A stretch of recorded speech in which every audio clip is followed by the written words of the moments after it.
Night traders, आज है हम लोगों का 16 अक्टूबर, थर्सडे का दिन आई गेस। एंड अभी रात के 1 बज रहे हैं।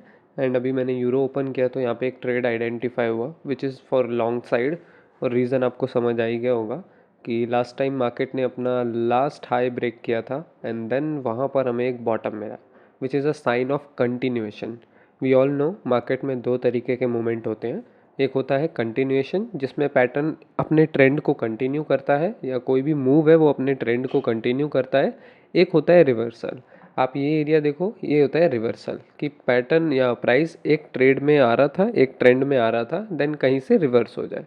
तो यहाँ पर आप देखोगे ये कंटिन्यूएशन ट्रेंड जाएगा क्योंकि मार्केट पहले भी बुलिश था और अब यहाँ से भी बुलिश होने का हमारा एनालिसिस है, इसीलिए कंटिन्यूएशन ट्रेंड जाएगा। एंड सिर्फ इंट्राडे इस ट्रेड के पीछे का रीज़न नहीं है। यहाँ पर अगर आप देखोगे तो 1 डे का चार्ट अगर मैं यूरो का लगाऊं तो इधर भी एक रिवर्सल आ रहा है। लास्ट 2-3 दिनों में मार्केट ने 1.160 के सपोर्ट के आसपास एक रेंज बनाया है एंड फाइनली उस रेंज को ब्रेकआउट कर दिया है। तो ये भी एक बॉटम है और एक रिवर्सल यहाँ पे प्लान कर रहा है मार्केट, दैट्स वाई यहाँ पर ये ट्रेड लिया गया है। Let's see how it goes. इस ट्रेड के अंदर मेरा 1:1 पॉइंट समथिंग का रिस्क रिवॉर्ड है। अगर मैं आपको दिखाऊं 1:1.6 का रिवॉर्ड है और मैंने टारगेट 1:2 एग्जैक्ट इसलिए नहीं लगाया कॉज इफ़ वी सी ये लास्ट स्विंग आपको दिख रहा होगा, ये रेजिस्टेंस थोड़ा सा मुझे लग रहा है, दैट्स वाई मैं यहाँ पे रिस्क नहीं ले रहा एंड थोड़ा सा अपना रिवॉर्ड कम कर रहा हूँ। ओके, लेट्स सी कैसा जाता है trade. Traders, it's 10:42 at night और हमारा टारगेट हिट हो गया यूरो में। लास्ट स्विंग मार्केट ने सरपास कर दिया ये वाला एंड अब ब्रेक करके नेक्स्ट रेजिस्टेंसेस को टेस्ट करने के लिए जा रहा है। एनालिसिस मैंने आपको पहली क्लिप में डाल दिया है एंड इसका मैंने अपडेट भी आपको ग्रुप में डाल दिया है।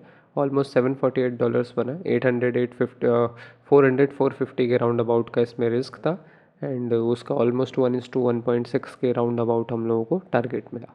1:2 भी इसमें अचीव हो सकता था क्योंकि कंटिन्यूएशन ट्रेड था, लेकिन बीच में रेजिस्टेंस था, that's why I didn't took any risk और मैंने वहीं पे बुक कर लिया।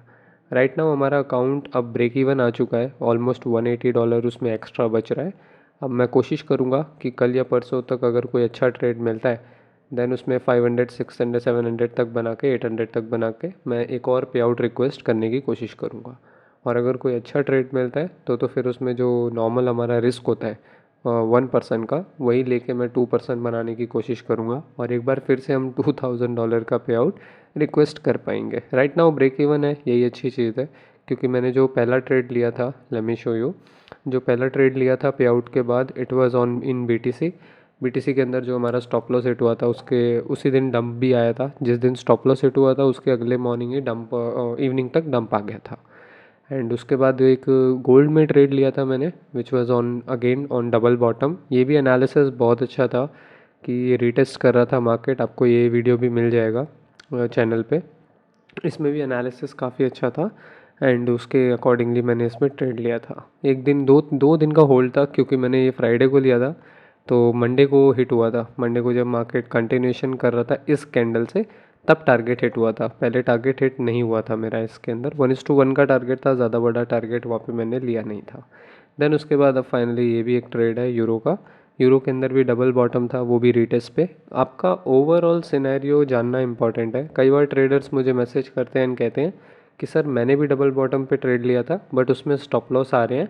तो most of the time reason ये होता है, एक तो रीज़न ये होता है कि प्रोबेबिलिटी कि हर बार देने के लिए प्रॉफिट वो सेटअप्स बने भी नहीं है, वो आपको कभी ना कभी रिस्क रिवॉर्ड के हिसाब से लॉस भी देंगे और प्रॉफिट भी देंगे, वो आपको मैनेज करना होगा रिस्क रिवॉर्ड के अकॉर्डिंग। लेकिन मोस्टली होता है कि बड़े टाइम फ्रेम में क्या कंसेप्ट चल रहा है, आपका 1 डे कैसा रिएक्ट कर रहा है, इट डिपेंड्स एवरीथिंग। यहाँ पर अगर आप देखोगे यूरो के अंदर भी डबल बॉटम पे ट्रेड लेने के पीछे रीज़न था 1 डे, कि 1 डे में भी एक रिवर्सल टाइप का बना रहा था जो मॉर्निंग में एनालिसिस थी। दैट्स वाई यहाँ पे हमने चांस लिया, वो भी राइट एनालिसिस पे, इसलिए प्रॉफिट मिलता है। कई बार लॉस भी होता है and that's all part of the game.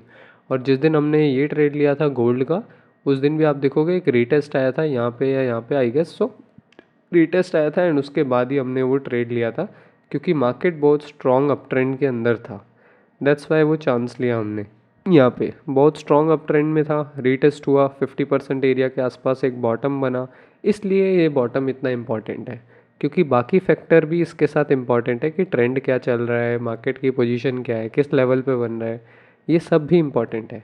अगर हम सिर्फ बॉटम बॉटम पे ट्रेड करने की कोशिश करेंगे तो आप देखो ये छोटा रिटेस्ट था, यहाँ पे भी एक बॉटम बना, लेकिन ये बॉटम 1:1 भी नहीं दे पाया एंड उससे पहले ही स्टॉप लॉस आ गया। अब ऐसा नहीं है कि इसको नहीं लेना, इस पे लो, लेकिन थोड़ा कम रिस्क के साथ लो, और जिसमें ज़्यादा कन्फर्मेशन है, अच्छी कन्फर्मेशन है, उस पर आप रिस्क थोड़ा बढ़ा सकते हो। रिस्क मैनेजमेंट ही असली चीज़ है जो पैसा बना के देगी। बाकी सेटअप तो प्रोबेबिलिटी के ऊपर होता है। यही सेटअप लॉस भी देते हैं, यही सेटअप प्रॉफिट्स भी देते हैं। जिस ट्रेड पे मेरा स्टॉप लॉस हिट हुआ था बीटीसी के अंदर, उसके अंदर भी आप देखोगे तो ऐसा कुछ गलत एनालिसिस नहीं था। मार्केट आया था, मार्केट ने रीटेस्ट किया था, उसके बाद बॉटम बना था। ये मेन सपोर्ट था उस टाइम पे मार्केट का, 120 के का मेन सपोर्ट था, वहाँ पे बॉटम बनाया था। 1:1 भी दे दिया था, 1:1 से ज़्यादा ही मिल गया था, लेकिन 1:2 तक मार्केट नहीं जा पाया था। That's very simple. और ये वो इट्स ओके कि अगर कोई सेटअप आपके स्टॉप लॉसेस पे जा भी रहे हैं तो this is part of the game, totally okay है। एंड उसको एक्सेप्ट करो और बाकी सेम प्रोसेस बार बार रिपीट करो। बोरिंग हो जाओ अपनी स्ट्रेटजी के साथ, बार बार सेम ही चीज़ रिपीट करो। हर बार कुछ नया सोचने की ज़रूरत नहीं है, पुराने वाले को बस अच्छे से अप्लाई करना सीखो। This is what you need to make your trading well. और एक अच्छी अर्निंग करने के लिए बस इतना ही ज़रूरी है, इससे ज़्यादा कुछ खास ज़रूरी होता नहीं है, राइट। एक ही सेटअप को आप अच्छे से एग्जीक्यूट करना सीख जाओगे तो वही सेटअप आपको पैसा देना स्टार्ट कर देगा। हाँ, बस आपको साइकोलॉजी अच्छी रखनी है। अगर आप पैसे के पीछे भागने के लिए चार्ट्स खोलते ही अगर आपको कुछ ना कुछ चाहिए, कोई ना कोई ट्रेड चाहिए, तो वो आपको अपने इमोशंस पे काबू करना पड़ेगा और एज अ लर्निंग ट्रेडिंग को देखना पड़ेगा। आप पहले लर्न करोगे तभी आप अर्न करोगे, राइट। तो इसीलिए लर्निंग पे फोकस रखो कि आप सीख क्या रहे हो, आप क्या कर रहे हो प्रोसेस से। क्या इस प्रोसेस से आप 100 दिन तक पैसा बना पाओगे? क्या इस प्रोसेस से आप लाइफ टाइम तक पैसा बना पाओगे? आपको वो प्रोसेस चूज़ करना है। आपको वो प्रोसेस चूज़ नहीं करना जो आपको अभी क्या हो रहा है उस पर प्रॉफिट दे दे, राइट। तो ये छोटी मोटी साइकोलॉजी पॉइंट्स हैं जिससे एक बड़ा और छोटा ट्रेडर के बीच में डिफरेंस पैदा होता है। बड़े ट्रेडर को भी लॉस होता है, ऐसा कोई नई बात नहीं है, बट वो अपने आप को कैरी करना जानता है कि लॉस के बाद उसको कैसे कैरी करना है एंड लॉस को कैसे रिएक्ट करना है, ये वो जानता है अच्छे से। बाकी दोनों के प्रोसेस में कुछ खास फ़र्क होता नहीं है। इन चीज़ों को मैं बहुत बार बता भी चुका हूँ और कभी कंप्लीट इस पे अच्छी वीडियो भी मैं निकालूंगा। अभी के लिए बस इतना ही है। बाकी कल का ट्रेडिंग डे मैं मॉर्निंग से रिकॉर्ड कर लूँगा, जिससे आप लोगों को भी काफ़ी अच्छे से चीज़ें समझ आ जाएगी। अभी के लिए बस इतना ही गाइस, मिलते हैं नेक्स्ट वीडियो में।